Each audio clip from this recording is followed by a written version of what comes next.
The US-Mexico border, where Texan highways turn into Mexican avenues, El Paso, Texas is home to a herd of different opinions on US President Donald Trump's proposal to build a wall along the border with its southern neighbor. Oh, okay. Israel Ramos is a security guard. Today he's on the gun range. He has family on both sides of the border.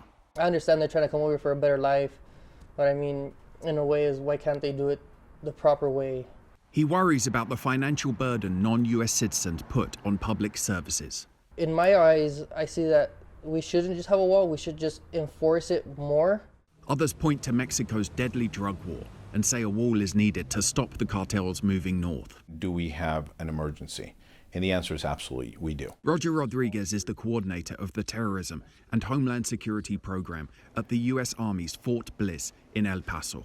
The Mexican cartels make billions of dollars and have a liking for savage violence.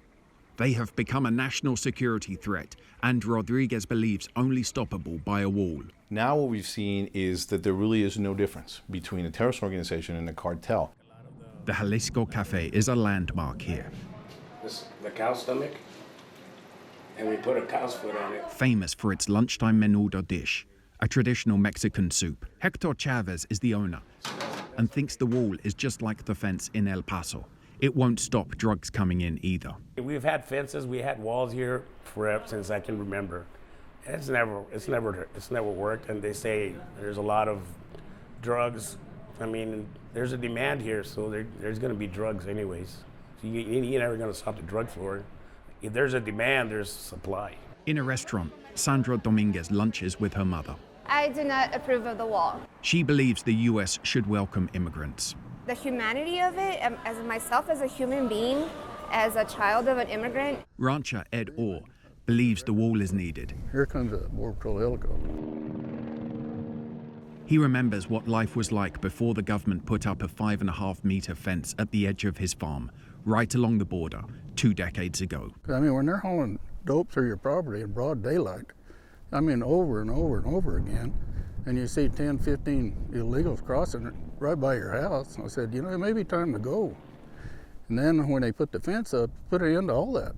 He hopes that if Trump can build a wall, it will do the same for the whole border region.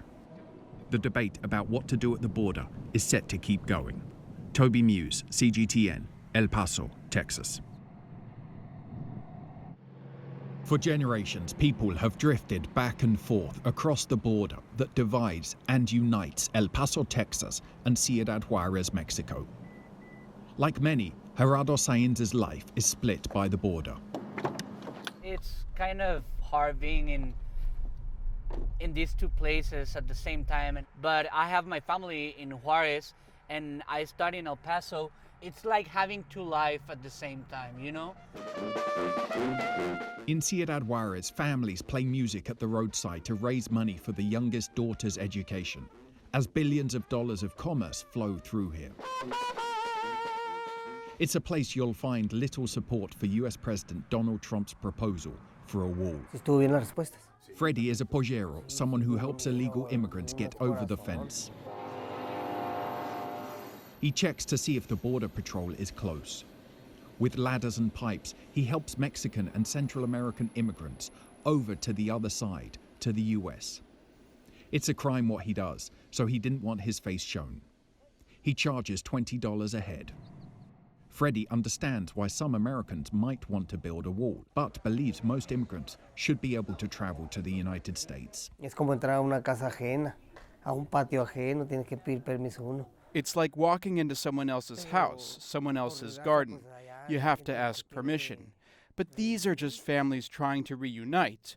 These people, all they want to do is work. The House of Migrants is a temporary refuge for those who want to head north. It's boring here, nothing to do except shoot hoops and chat. But most migrants are grateful for it and wish their stays could last longer. They're only allowed 3 days. Albaira arrived last night. She wants to enter the US, legally requesting asylum.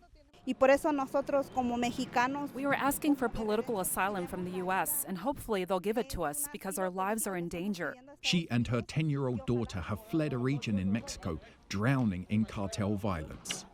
She blames the White House for demonizing immigrants. Y de verdad me da tristeza. It makes me sad to see my compatriots thrown out of the country like they were terrorists, killers.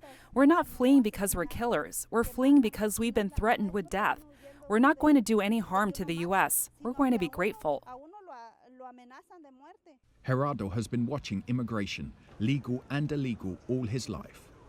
If the U.S. wants to see lower immigration, he says it should do more to help these countries solve their problems of poverty, corruption, and drugs. The U.S. has spent about $3 billion over 10 years helping Mexico combat organized crime. But Gerardo says he doesn't see it. The United States should be involved in the politics of these countries to stop violence, to stop the drug cartels, and it's something that it's not happening right now. It should. The constant flow of people across the border, the meeting of different cultures, it's what some here say makes the line in the desert so beautiful. It's really nice to have a lot of diversification because it's always reminding you this, like, we're humans and that in certain way we have no boundaries or no borders in our human beings as being humans, you know? And with that, there's nothing to do but drive off into the sunset. Toby Muse, CGTN, Ciudad Juarez, Mexico.